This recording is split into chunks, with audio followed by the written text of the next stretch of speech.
Good morning. ప్రభువైన యేసుక్రీస్తు వారి పరిశుద్ధ నామములో అందరికీ శుభాలు.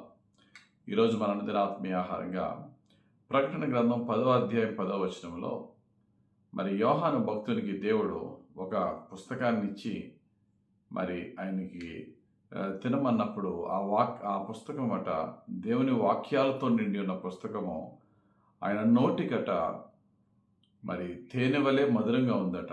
ఆయన అది కడుపులోనికి వెళ్ళినప్పుడు చేదుగా మారిందట. చూద్దాం ఆ వచనం.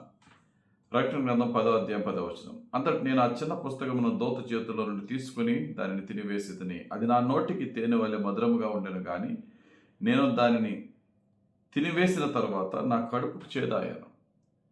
దేవుని వాక్యం నోటికి మధురంగానే ఉంటుందని కీర్తనల గ్రంథం 119వ కీర్తన 103వ వచనంలో మనం చూడవచ్చు. దేవుని వాక్యం ఎలా ఉంటుందట? నీ వాక్యములు నా జిహ్వకు ఎంతో మధురములు, అవి నా నోటికి తేనె కంటే తీపిగా ఉన్నవి. దేవుని వాక్యం ఎప్పుడూ మధురమైనవే. దేవుని వాక్యం ఎప్పుడూ కూడా మనకి రుచికరమైనవే. మరి ఆ వాక్యము చేదుగా ఎప్పుడు మారుతుంది?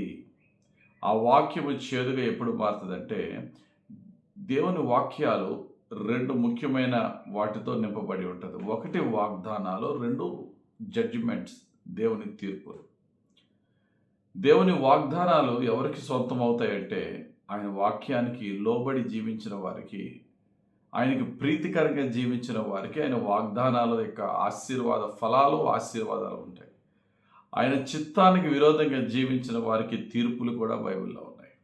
దేవుని వాక్యము ప్రకటిస్తున్నప్పుడట పౌలు భక్తుడు అంటారు, మా వాక్యము కొందరికి జీవమునిచ్చు సువాసనగా ఉంటుందంటే, మరికొందరికి మరణము కలిగించు మరణపు వాసనగా ఉంటుందని కొరింథీయులకు రాసిన 2వ పత్రిక 2వ అధ్యాయం 15-16 వచనంలో పౌలు గారు అంటారు.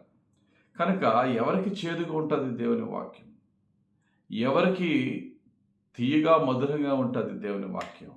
దేవుని వాక్యము ప్రభువుకి ప్రీతికరంగా జీవించినట్లయితే అది మధురముగాను గొప్ప వాగ్దానాలతోనూ మన జీవితంలో ఉంటుంది. అదే దేవుని వాక్యము దేవునికి విరోధంగా జీవిస్తే మనల్ని గద్దిస్తూ వాగ్దానాలు బదులుగా తీర్పులతో నింపబడి ఉంటుంది దేవుని వాక్యం. అది కూడా ఆ చేదు కూడా మనల్ని మధురంగా చేయటానికే. దేవుడు చేదైన జీవితాన్ని కూడా మధురంగా చేయగల దేవుడు.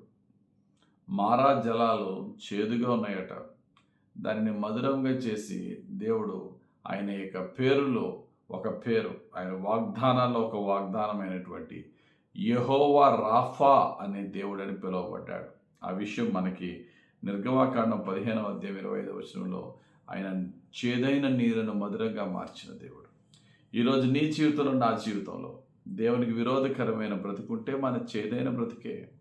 వారికి వాక్యము కూడా నచ్చదు, వాక్యము కూడా వారికి చేదుగా ఉంటుంది. కానీ ఆ వాక్యాన్ని అంగీకరించి ఆ వాక్యాన్ని రిసీవ్ చేసుకుంటే చేదైన జీవితాన్ని కూడా మధురంగా మార్చేది దేవుని వాక్యం. ప్రియమైన దేవుని సంగమా, ఈరోజు దేవుడు చెప్తున్నారు, ఆయన వాక్యం మనల్ని గద్దిస్తున్నది.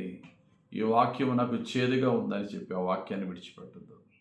ఆ వాక్యానికి లోబడితే ఆ వాక్యము మన చేదైన బ్రతుకుని మధురంగా మార్చుతుంది. కనుక దేవుని వాక్యానికి లోబడదాం, దేవుని వాక్యాన్ని ప్రేమిద్దాం, దేవుని వాక్యానుసారంగా జీవితాన్ని మార్చుకుందాం. అది గద్దింపైన, తీర్పైన, వాగ్దానమైన వాటిని సంతోషంగా మనం తీసుకున్నప్పుడు, ఎప్పుడు సంతోషంగా తీసుకుంటాము అంటే, తీర్పునకు నీతిమంతుడు భయపడ్డు, తీర్పునకు పాపి భయపడతాడు. దేవుని దృష్టికి యథార్థంగా జీవిద్దాం.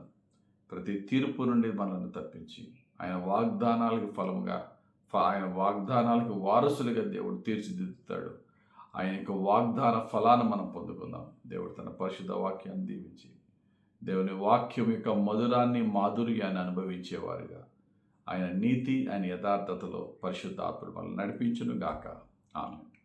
పరిశుద్ధుడా, ప్రేమ కలిగిన తండ్రి, నీ వాక్యమును ఈ ఉదయకాల సమయం ధ్యానించుకోవటానికి కృప ఇచ్చినందుకు వందనాలు.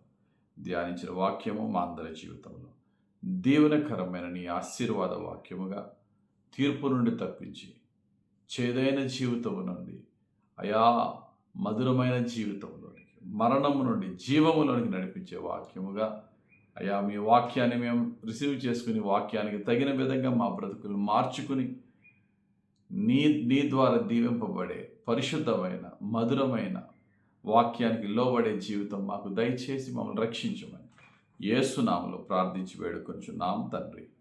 ఆమేన్. మన తండ్రి అయిన యెహోవా దేవుని దక్షిణ హస్తము, రక్షకుడైన యేసుక్రీస్తు వారి శిలువ రక్తము, ఆదరించి పరిశుద్ధాత్మ దేవుని పరిశుద్ధాత్మ అభిషేకం మనలను మన కుటుంబాన్ని రక్షించి చేదైన బ్రతుకుని మధురంగా మార్చు యేసుక్రీస్తు యొక్క వాక్యాలతో పరిశుద్ధాత్ముడు మనల్ని శుద్ధి చేసి రక్షించి దీవించును గాక. ఆమేన్. God bless you. Have a very blessed day.